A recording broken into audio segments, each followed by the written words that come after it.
გარემოსდაცვითი რეგულაციების აუცილებლობის დასასაბუთებლად ხშირად გამოიყენება გარეთ ჰარდინის ეკონომიკური თეორია საერთო რესურსების ტრაგედიის შესახებ. კერძოდ ჰარდინი თავის ნაშრომში აღწერდა საძოვრებს, რომლებიც მწყემსების საერთო საკუთრება იყო. ამ საძოვრებზე არ არსებობდა სარგებლობის წინასწარ დადგენილი წესები.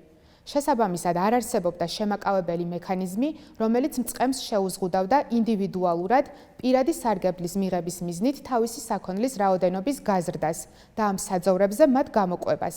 ჰარდინი ამბობდა, რომ თუ სხვა მწყემსებიც ამგვარად იმოქმედებდნენ თავიანთი მოკლევადიანი ეკონომიკური ინტერესების დასაკმაყოფილებლად, მაშინ საქმე გვექნებოდა გადაძოვებასთან. გრძელვადიან პერსპექტივაში საძოვრები დეგრადირდებოდა და ყველასთვის გამოუსადეგარი, ეკონომიკურად ზიანის მომტანი გახდებოდა. სწორედ ამიტომ უწოდებდა ჰარდინი ამგვარ შემთხვევას საერთო რესურსების ტრაგედიას. ეკონომიკური კუთხით ის ამბობდა, რომ ამ პრობლემის თავიდან ასაცილებლად საჭიროა საერთო საკუთრება კერძო საკუთრების ფორმებით ჩანაცვლდეს.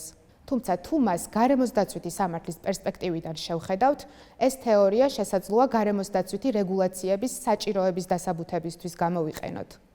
ატმოსფერული ჰაერი, წყალი და გარემოს შემადგენელი სხვა კომპონენტები ჩვენი მთელი ცივილიზაციის საერთო რესურსებია. შესაბამისად იმისთვის, რომ საბოლოოდ არ მივიღოთ უკიდურესად დაბინძურებული ჰაერი, შემცირებული წყლის რესურსი და სხვა მძიმე გარემოსდაცვითი პრობლემები, აუცილებელია გარკვეული წესები, სამართლებრივი რეგულაციები დავაწესოთ, თავის შევიზღუდოთ, გარემო გადაჭარბებული, გაუმართლებელი ან დამაზიანებელი სარგებლობისგან დავიცვათ და თავიდან ავირიდოთ საერთო რესურსების ტრაგედია.